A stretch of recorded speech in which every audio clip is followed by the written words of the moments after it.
I used to think most people were broke because they did not make enough money. That is what almost everybody believes when they are young. They look at a salary and think the answer is obvious. If only I made more, everything would change. If only my paycheck were larger, I would finally feel ahead. If only my boss gave me one more promotion, one more bonus, one more title, one more line on the org chart. Then the pressure in my chest would ease and the future would stop feeling like something I had to outrun. Age has a way of humiliating simple theories. What I eventually learned is that most people are not trapped because they lack income. They are trapped because they only know one way to use income. They treat a paycheck like oxygen, something to inhale and immediately burn through. It arrives, it vanishes, and then the entire household waits in a quiet panic for the next refill. Their lifestyle is not built on assets.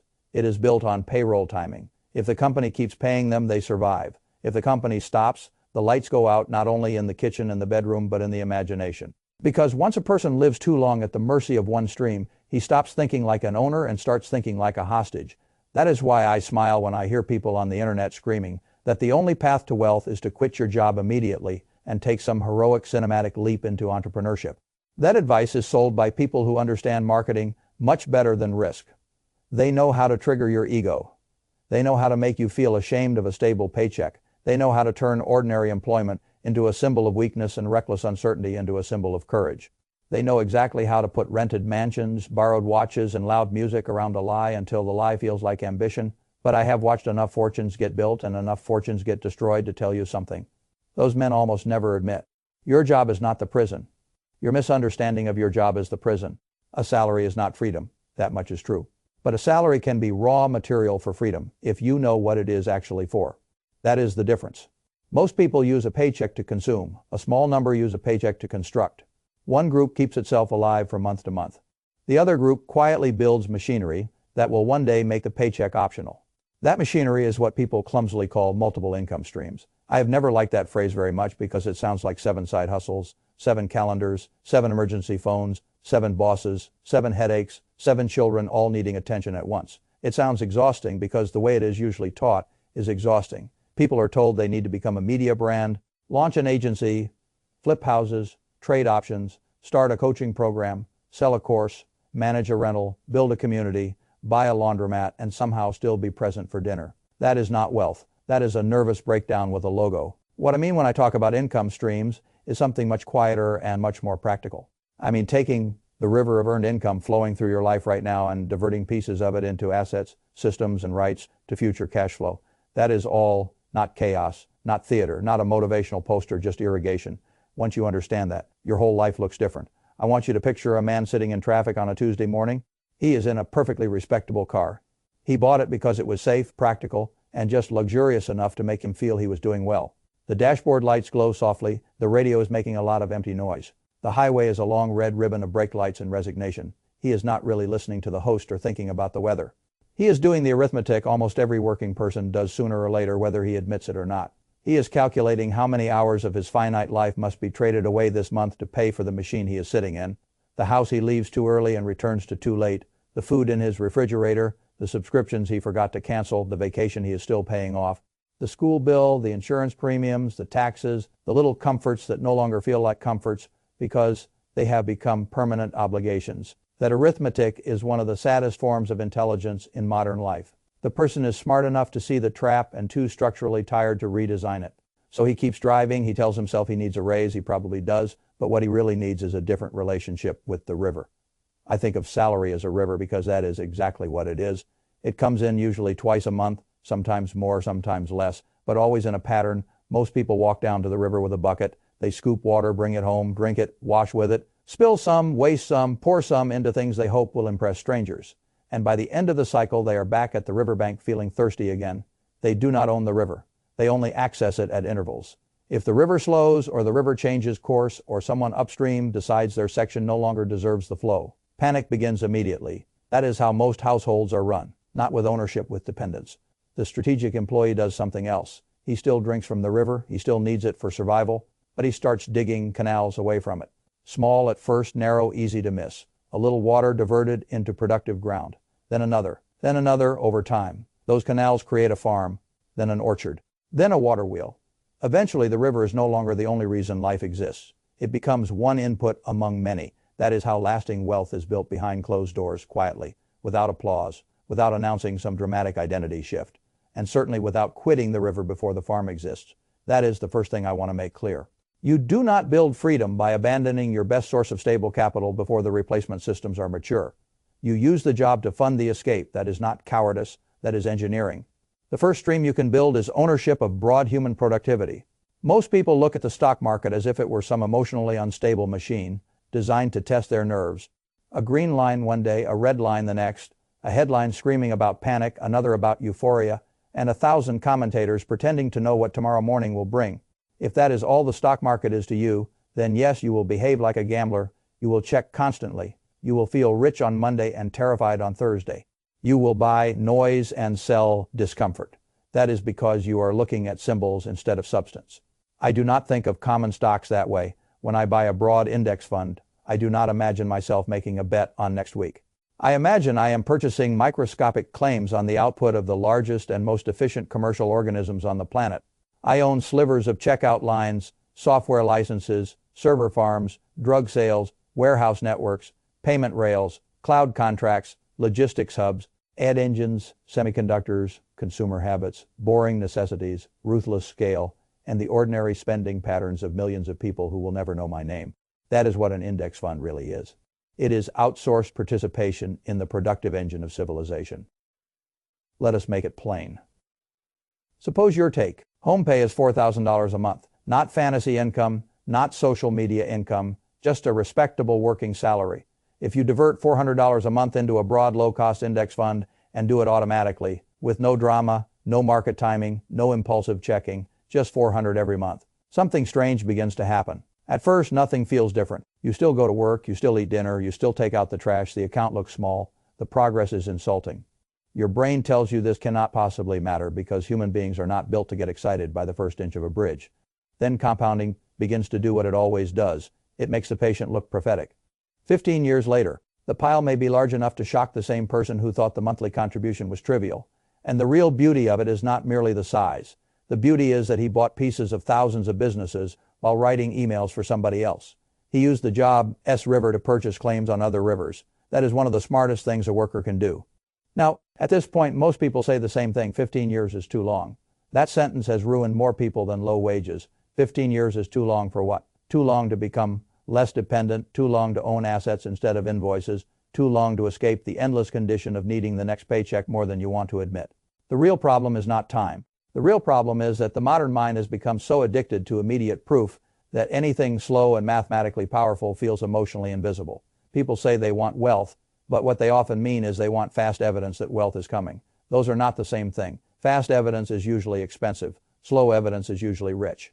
The second stream is the yield of neglected assets. This one is hiding in plain sight. And because it is hiding in plain sight, it is ignored by intelligent people who should know better. Walk through your life honestly. How many things do you own that are not merely consuming cash, but also sitting dormant most of the time? A spare bedroom, a vehicle used for commuting and then parked for 22 hours a day, equipment in a closet, storage, tools, parking space, land, a garage, extra computing power, even expertise embodied in physical resources you barely use. Most people see these as possessions. I see them as idle machinery. The modern world has created marketplaces for almost everything except the imagination to notice what can be listed. The average person buys a truck because he likes the feeling of capability. The truck sits in the driveway bleeding depreciation, insurance, and financing costs. He sees himself as the owner of a useful object. A more strategic mind asks a different question. Can this object perform labor while I am at work? That is the only question that matters. If a vehicle can be rented for local moving jobs or short-term use, if a room can be made available selectively, if equipment can be leased, if a parking spot can produce payment, then the object has moved from the category of expense into the category of potential stream. Notice I said potential. Potential is not cash flow. It becomes cash flow only when the owner stops thinking sentimentally and starts thinking operationally. This is why people fail. They want the emotional reward of ownership and the financial reward of ownership without doing the small amount of design required to get both. They buy things to feel successful instead of buying or converting things to behave successfully. There is a huge difference between a symbol and a machine. A symbol tells your neighbors something. A machine pays you. I know men who earn six figures and live paycheck to paycheck because their lives are full of symbols. The watch says one thing, the car says another, the house says another, the vacation says another. Nothing is lying exactly. They really do own those things. But because the things are chosen for identity before they are chosen for economics, the whole household becomes decorative rather than productive. That is a terrible way to live. You should own machines disguised as ordinary life. The third stream is what I call the digital toll bridge. This one is especially important because most modern workers are surrounded by knowledge they never learn to extract. Every day you go to work and solve problems. Maybe they are boring problems, maybe they are repetitive, maybe you are sick of them. That is irrelevant. What matters is that the problems are real. And because the problems are real, other people have them too. You learn procedures, you learn shortcuts, you learn templates. You learn how to explain confusing things in plain language. You learn what breaks, what fixes it, what people ask, what they fear, what they misinterpret, what wastes time, what saves time. Your employer pays you to acquire all of this pattern recognition. Then every evening, most people leave it in the building. That is astonishing to me. If you can turn recurring know-how into a tool, a template, a guide, a workflow, a spreadsheet system, a reference product, a small software utility, a document pack, a checklist, a process map, a dashboard, a training resource, or anything else that removes friction for someone else, you have created a toll bridge. You built it once. Then each person who crosses pays. This is where employment becomes a silent apprenticeship for ownership. You do not need to be famous to do this. You do not need to become some loud internet personality talking into a camera about winning. You need to notice what you already know that somebody else would gladly pay not to learn the hard way. That is all. People imagine passive income as some magical thing floating in the air, but most of it begins with one human being packaging repeated effort into transferable form. That is why I do not admire intelligence that stays trapped in hourly wages. If the same knowledge can solve the same problem for multiple parties without your physical presence each time, then leaving it trapped inside a salary is an act of financial laziness. Let me give you a very simple money comparison. Suppose you get a $2,000 raise at work. That sounds wonderful, and in one sense it is, but the raise is taxed, negotiated, conditional, fragile, and requires somebody above you to agree that you deserve it.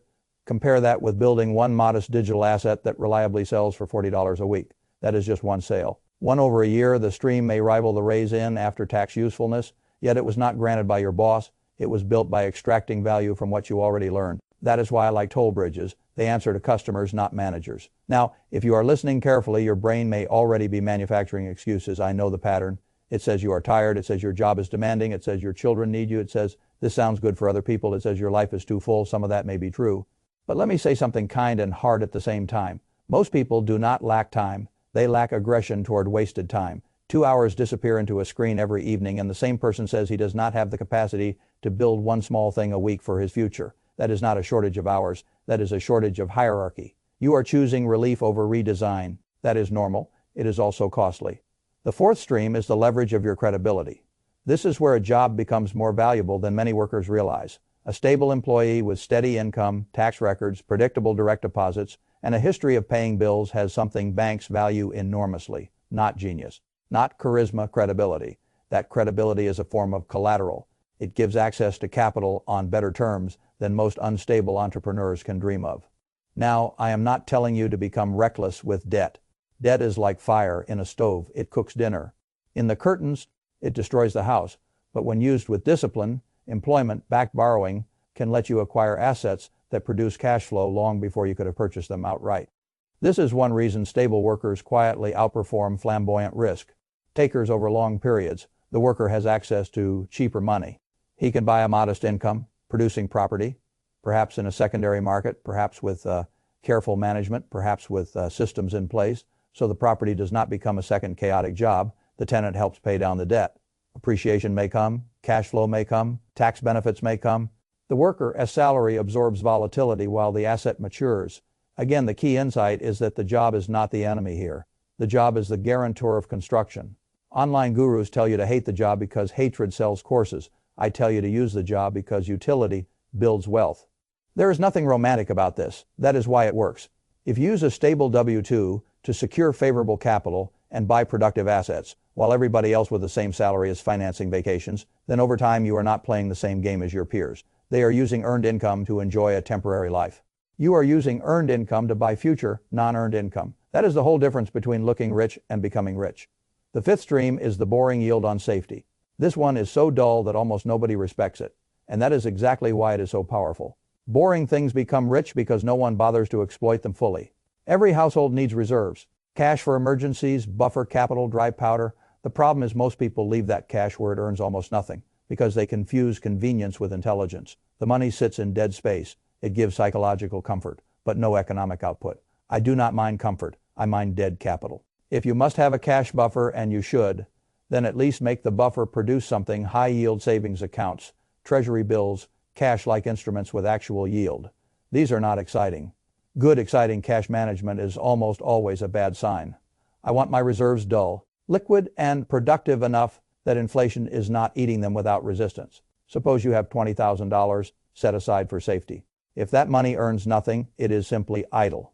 If it earns a sensible yield, then suddenly your emergency fund begins participating in the household rather than merely sitting there like a security guard asleep in a chair. The stream may be small, but small streams matter because they are often the first proof to a person that money can work without drama. The first time someone sees their safety capital pay for insurance, utilities, or part of a property tax bill, something changes in the brain. Money stops being only a tool for spending and starts becoming a labor force. That mental shift is worth a great deal. The sixth stream is ownership of small, boring enterprises. I prefer boring businesses to glamorous ones for the same reason. I prefer arithmetic to slogans. Boring things are easier to value and harder to fake. Laundromats, storage, vending routes, car washes, practical local services, small digital utilities, unsexy commerce that solves repetitive needs. Most people walk into these businesses as customers. A strategic mind walks in and asks who owns the machine. That question changes everything. Now, this does not mean you must go out tomorrow and buy a laundromat. It means you should begin seeing the world as an ownership map rather than a consumption map. The average person experiences the local economy as a series of expenses. He buys coffee, pays for storage, uses a service, washes clothes, rents equipment, clicks a subscription, fills up with gas, pays parking, pays delivery, pays software. He sees money leaving and assumes the story ends there. It never ends there. Someone receives it, someone structured the system, someone owns the claim. If you can participate directly or through partnerships or small equity exposures or staged acquisition, then you have begun moving from the side of the counter that pays to the side of the counter that collects.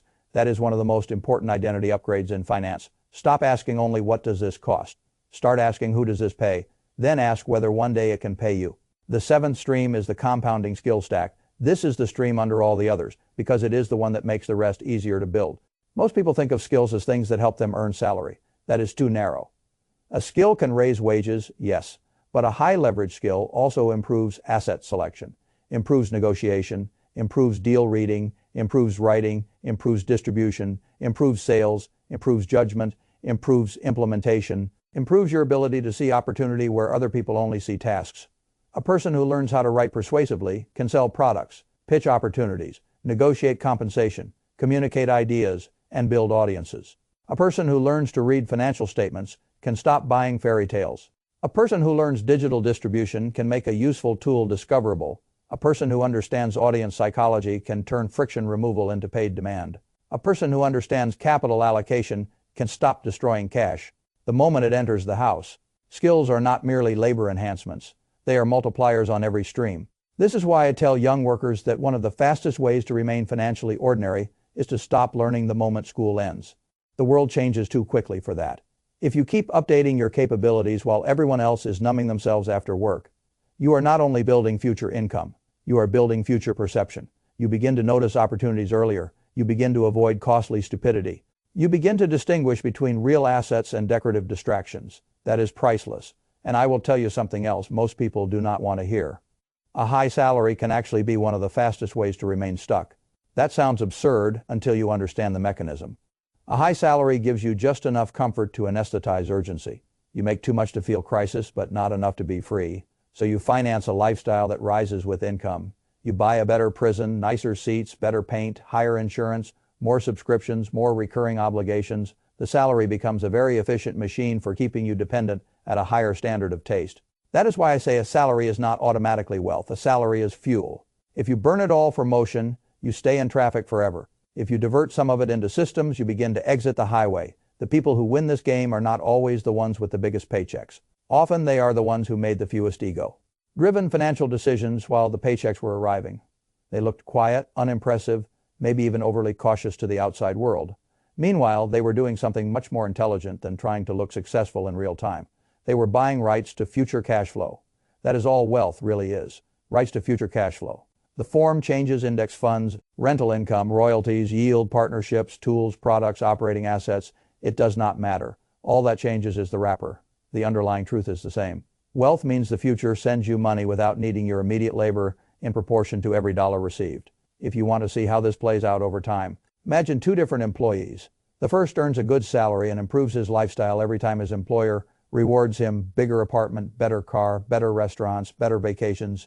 He is not foolish. Exactly. He is just linear. More income enters, more expense leaves. He lives well. He may even look enviable. 10 years later, he is still talented, still employed, still waiting for the next raise to feel spacious. The second employee earns the same salary but treats it like construction material. He automates purchases into broad ownership. He builds a small digital asset from knowledge learned on the job. He monetizes one neglected possession. He accumulates a cash buffer that actually yields. He studies one high, leverage skill instead of binging 10 hours of distraction. Eventually, he uses stable income to support one sensible leveraged asset. 10 years later, he has not escaped effort, but he has changed the ratios. The salary is no longer carrying the whole household. Several machines have come online. That second person did not need to be more charismatic. He needed to be more architectural. Architecture is the word I keep coming back to because wealth is less like winning and more like designing load-bearing systems. One beam holds this, another beam holds that. If one weakens, the house still stands. Most workers are living in a financial shack with one pillar. That pillar is the paycheck. The whole roof shakes every time the company coughs. Build another pillar, then another, then another. You do not need 7 tomorrow. You need one to start. One little canal cut away from the river. One asset that sends a little money back. One thing in your life that no longer requires your immediate labor every single time it produces value. Then the psychology changes. Once the psychology changes, the behavior follows. Once the behavior follows, the systems multiply.